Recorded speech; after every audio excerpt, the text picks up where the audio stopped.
just to follow on from what Mark was talking about earlier, I've spent about 20 years working in talent acquisition, which has prominently been about finding the right kind of talent, the right people for the right jobs.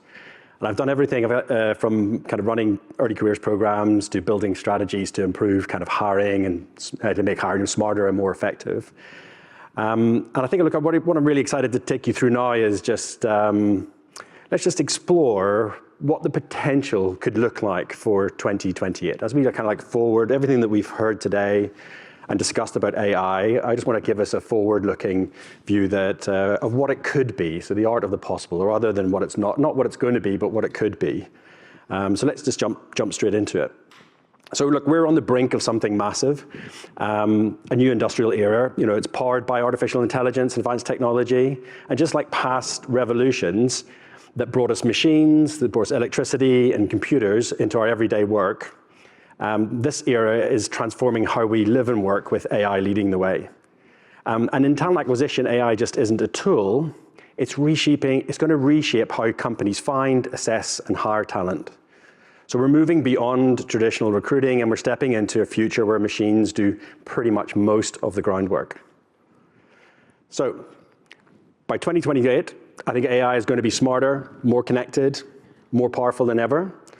It'll change how industries work. It'll create new types of jobs. It's even going to affect how we use the technology on a day-to-day basis. And this brings with us amazing chances to make things faster, easier, but also it also comes with challenges that we really need to think about. What I see as collaboration between technologists, policymakers, businesses, and society will be crucial to be able to make sure that we can harness this for the greatest good. And as you can see, that you can even see that in today. Like AI advancements are rapidly outpacing, traditional roles and skills. And if we look at some of the impacts that it's having across different industries, tasks that were requiring human oversight can now be handled really effectively by AI tools with a really, really great, impact and improvement. And it also reduces the need for any manual intervention that is needed across the landscape. And this shift is challenging us to adapt quickly. It's transitioning people and teams from operational into strategic roles. It's happening across multiple industries. It's impacting multiple roles. And as AI takes over routine tasks, you can kind of increasingly see that resources are being pushed kind of further up the value chain just to look at much more focus on high impact functions. There was an article in the Guardian a few months back which kind of looked at the worst case scenario for what we call the second wave of AI. I think we're very much now in the first wave of AI.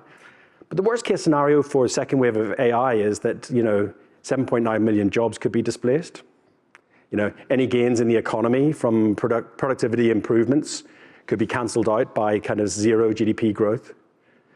And then on the best case scenario that they outlined was that generative AI would be adopted into our working lives. It would have zero impact into job loss. But it would then create a kind of 4% GDP increase, which is around 96 billion into the UK economy. So I think while we start to look at the kind of the both ends of the spectrum, it definitely would demonstrate that we need to be set up. The government and the country need to be set up to kind of capitalize on the economic benefit, not the kind of worst case scenario. So I want us all to kind of fast forward in time. So I want you to fast forward in a time in the world where AI handles the majority of recruitment tasks, right? And in this world, your company has developed an advanced algorithm. They're utilizing kind of what you call reinforcement learning. It'd be great to Google that if you've got it, if you're not sure to bring it up to me, but reinforcement learning to optimize talent strategies. And reinforcement learning just means that the machine is constantly just reinforcing kind of the best pathways to go through and make better results. And the AI learns and adapts continuously to improve its decision-making over time. What does that look like? So that looks like a fully automated AI integrated talent strategy.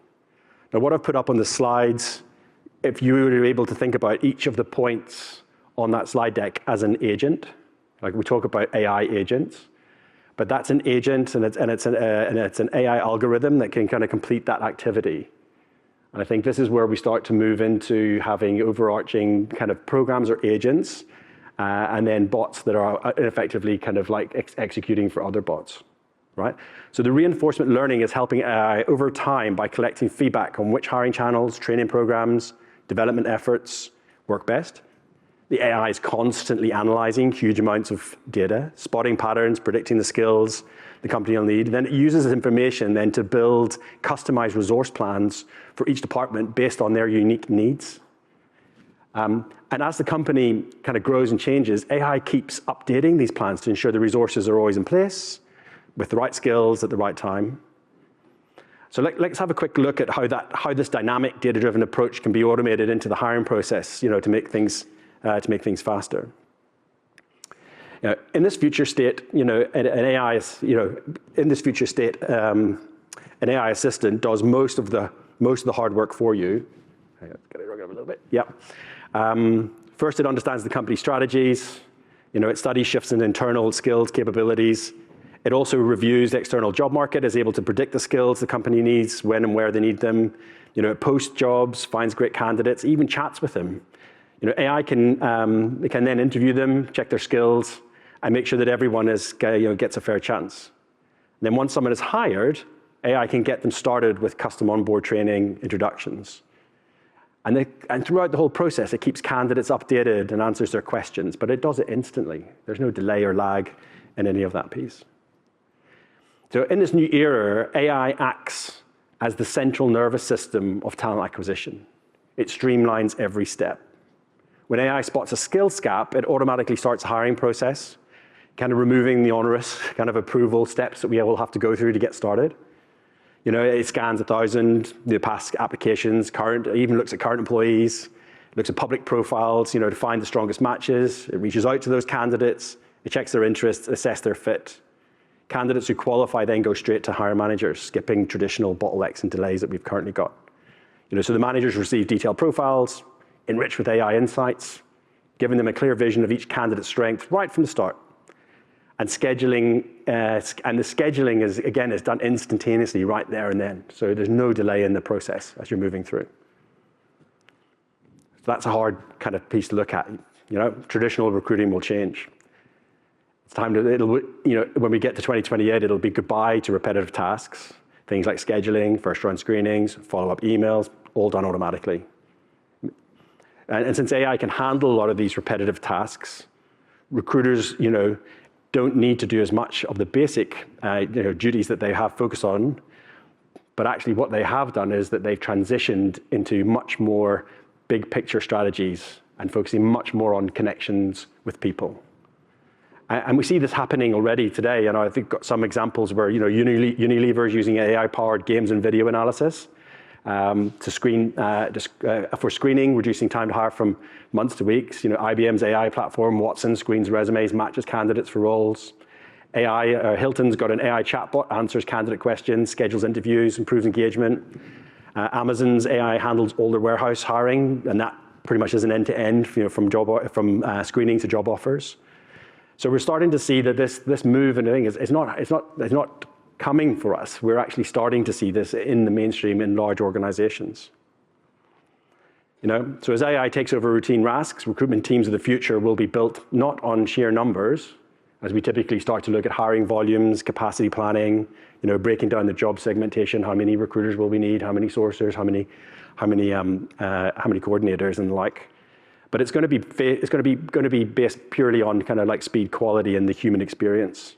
So with fewer human resources needed for basic tasks, we need recruiters then that are going to step into more strategic roles, right? So we're going to need to have skills around managing AI systems, enhancing candidate experiences, and crafting people-focused strategies that can tackle AI, that the AI can't tackle alone. And this shift means recruiters are upskilling from kind of task managers to kind of, I would say, big picture operators. We need to start blending in the tech, the human skills, and those human skills, I think, even as Joe had kind of outlined, is just around, that critical thinking, that critical analysis to be able to kind of spot where the quality or there's gaps in the process. All right. So in 2028, let's have a look at it from a TA manager's perspective. In 2028, one of your core tasks might be managing the team responsible for overseeing the AI recruitment agents. Think about that wheel again. We had 8 points in there. There's 8 agents. These agents could handle your end-to-end process, and then it's your team's job to ensure that they are working effectively and aligning with the company hiring goals. And as the TA leader, you monitor the performance of the AI agents by analyzing data on candidate engagement, speed of hiring, quality of candidate matches. You identify areas where the AI might need adjustments, perhaps fine-tuning to recognize specific skills, improving candidate interactions. And additionally, you would guide your team on maintaining ethical AI practices, right? Make sure that we can keep the biases out of the system. And that could be minimizing bias and screening and ensuring a positive candidate experience. So your role is to support the team in continuously optimizing AI agents and making sure that you're making the right data-driven decisions in order to enhance the recruitment process. And then as the AI is taken over, new roles will emerge. And that mix of tech with important human skills, we could see AI strategists emerging who make sure that the AI systems run smoothly, they work towards company goals, they stay fair and they're equitable. They help keep AI efficient while maintaining it is used in responsibly. Human experience officers handling the parts of recruitment that only people can do. Like showing empathy, having real conversations, creating a welcoming vibe if needed to.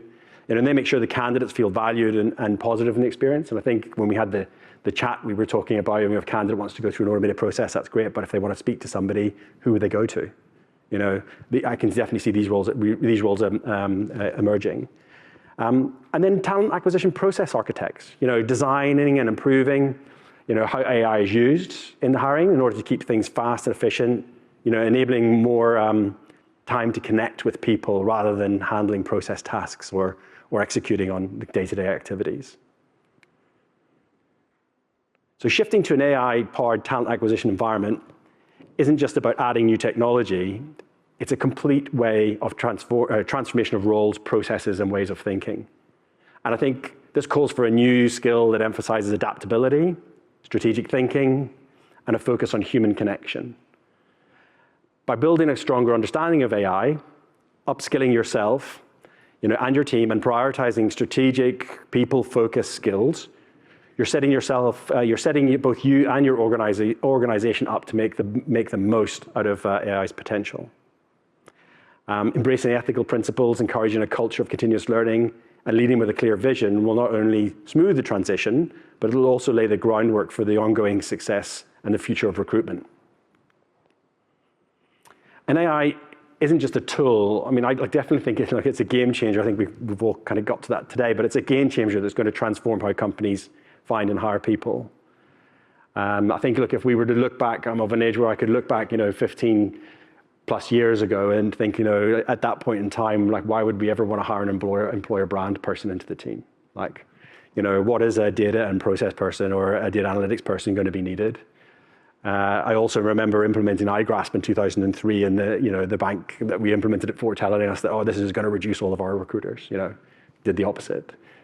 So there definitely is as we move into this new era, each of us has a chance to step up, adapt, and succeed.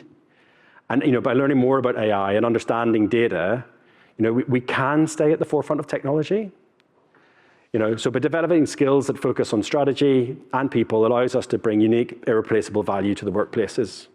And keeping up with the latest AI trends and understanding the ethics behind it ensures that we're using it responsibly. I think that's the really key thing that's going to make it effective. And by staying flexible and open to new roles, we can make the most of what AI has to offer. So I think my belief is the future of recruitment is here. I think let's lead the way in creating an AI-driven talent world that's both efficient, ethical, and profoundly human. Thank you.